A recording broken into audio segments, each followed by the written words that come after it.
Hello ladies and gentlemen, welcome back to the show. On today's episode, I will be giving you guys my take on the Carolina rig, which is probably by far the most versatile rig whenever targeting the surf on the coast, whether you're on the East Coast, West Coast, or even the Gulf of America. So with that being said, there will be a timestamp in the video description below. Now as for the components an angler will need to set up a Carolina rig, an egg style sinker, and one that will preferably suit the surf around your area. The most common sizes around my area are the 1/4 ounce, the 3/8 ounce, the 1/2 ounce, and the 1 ounce. Now as for the type of hooks, it will all depend on the species of fish you are targeting. On the West Coast, out on the surf, the most common and popular species to target are the surf perch species.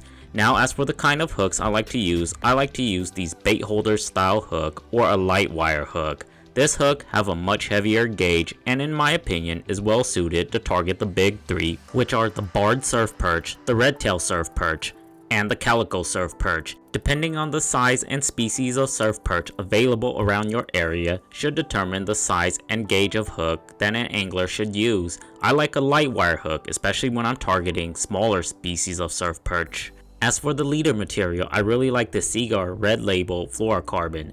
My preference is 8-pound test because it is very universal and will cover almost all of my local fishing conditions out in the surf. Now as for the egg sinker, I really like the 1 ounce egg sinker. However, a lot of anglers would say the 1/2 ounce egg sinker is probably the most universal egg sinker when rigging up the Carolina rig. Now as for the 3/8 and 1/4 ounce, I will only use it in very special conditions where the tides don't really affect the fishing. The next component will be just a simple barrel swivel. Start by running your main line through the egg sinker of your choice.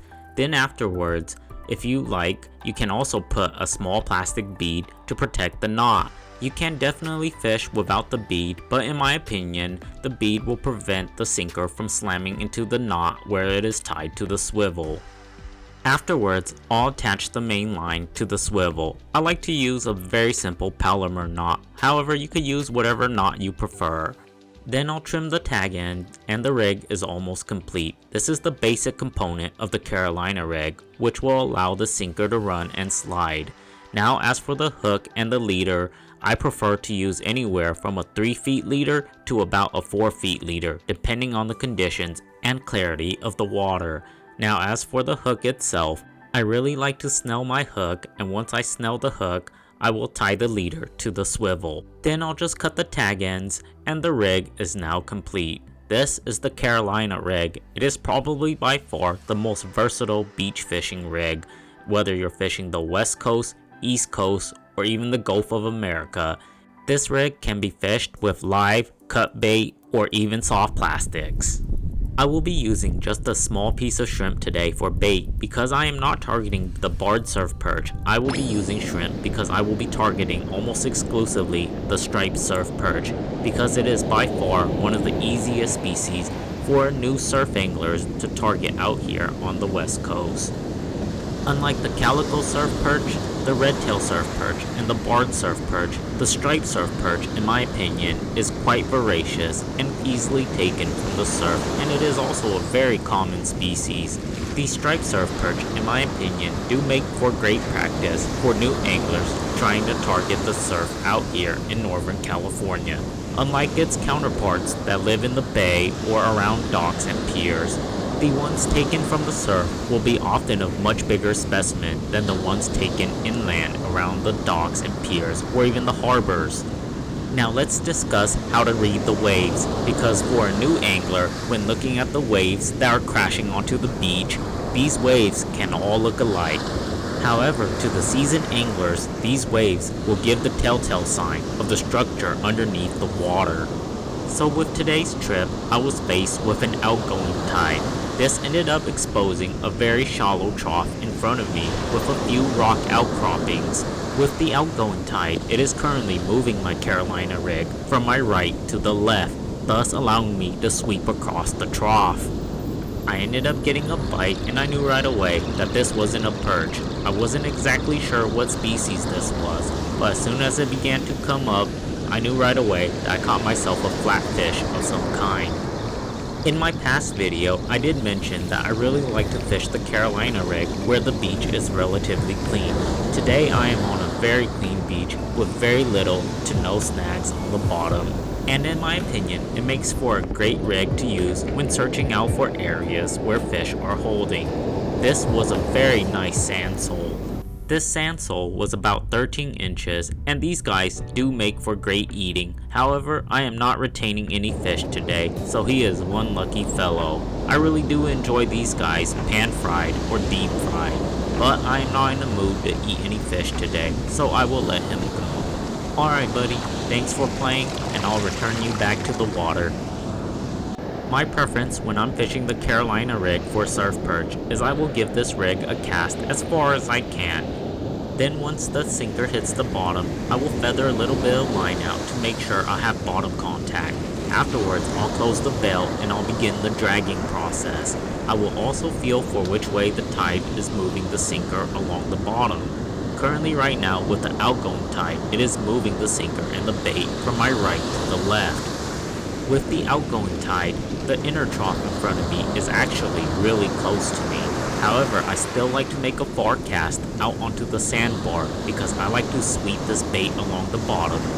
I'll slowly lift the rod tip up, keeping a very tight line on the rig, because more times than not, when a fish picks up this bait with the sliding sinker, it will allow the fish to run.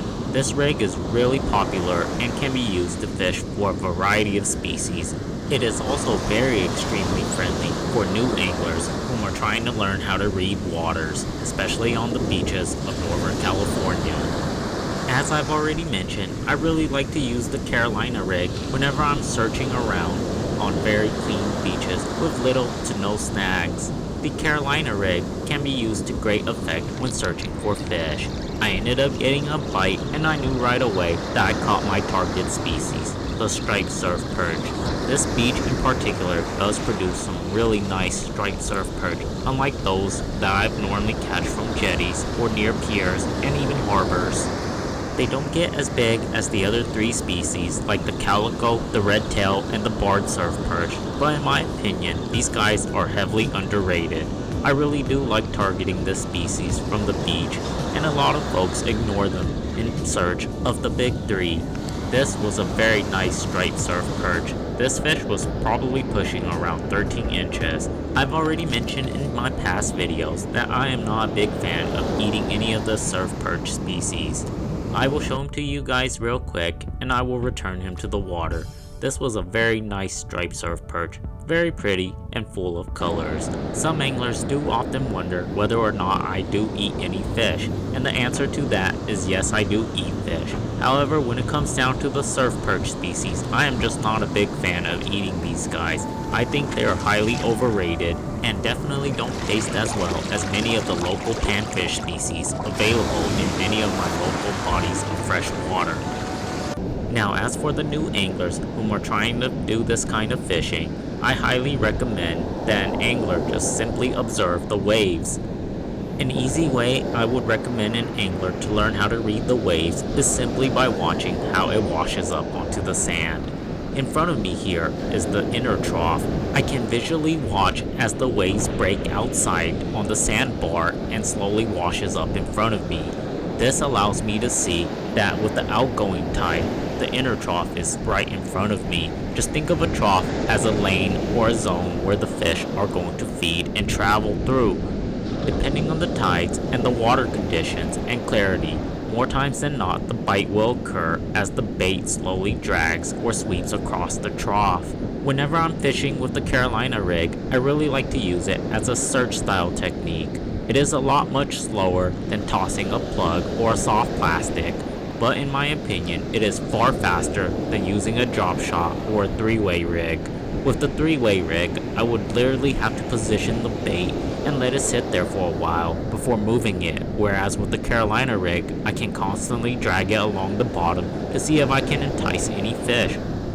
I also believe with the Carolina rig, I can cover a section of the beach a lot much faster than I would do fishing a three-way rig. However, if I were to be targeting one of the big three species, by far my favorite way to do it will be with plugs, but that will be for another episode. Another very important tip I would also like to mention to new anglers trying to do this kind of fishing is also to try and maintain bottom contact with your sinker. Yes, the Carolina rig will allow the fish to run when it picks up the bait, but without the tight bottom contact, it can be rather hard for a new angler to determine whether or not they've gotten a bite. I ended up getting this bite and I knew right away that I got myself another striped surfperch. This was a much better fish though. For a moment, I thought I hooked myself a barred surfperch. This beach does have a handful of barred surfperch, but currently right now I am not targeting them. So when this fish came up, I was just quite pleasantly surprised that this was a very jumbo striped surfperch. This fish was probably pushing 15 inches, and for a striped surfperch from the surf, I am one happy camper for simply just hooking into this fish. I'll show him to you guys real quick because he is very pretty nonetheless. Alright dude, I'll let you rest up a bit, and as soon as you're healthy, I'll let you go. The rainstorm was approaching fast, and I really needed to see if I could hook a few more fish before calling it quits for the day. I'm not wearing any waders today, but the water is slowly getting colder as we progress into fall. The rainstorm was actually starting to sprinkle a little bit now, so I was quite worried that in the event it was going to full-blown start pouring on me. I didn't have any waders, so I will try and see if I can get one more bite before calling it quits for the day and walking back to the car. So hopefully today's episode helped those guys out there that are wondering whether or not to fish the Carolina rig. By far, it is the easiest rig to fish, especially for new anglers. It is very cheap and it is very effective, whether fishing live bait or even artificial on the other end. I ended up getting a bite and I knew right away that I caught myself another striped surfperch. This will probably be my last fish for the day because it is starting to sprinkle and I don't want to be stuck out here as soon as it starts pouring. The Carolina rig is probably the most popular rig for a new angler to try and learn how to read waters on a beach. This rig will work whether you're on the west coast, east coast, or even out on the Gulf, depending on how it is applied to its local species. It is a great rig to explore the beaches, and in my opinion is a much more fun way to fish than rather sitting there and waiting for a fish to come to me with a high-low rig. This was another very pretty striped surfperch, and I'll show them to you guys real quick before packing it up and walking back to the car. The rain was coming in hot, and I really needed to get out of here before it starts pouring. Fall is here in Northern California, whether you're on the coast or in the valley. It is starting to cool down. And I think in the next few trips, I might really need to bring waders. Alright buddy, off you go. Overall, it was just a great short evening out here on the coast. I managed to hook into a handful of perch for the camera despite some very tough weather conditions. Thank you guys for watching, and until next time, tight lines y'all.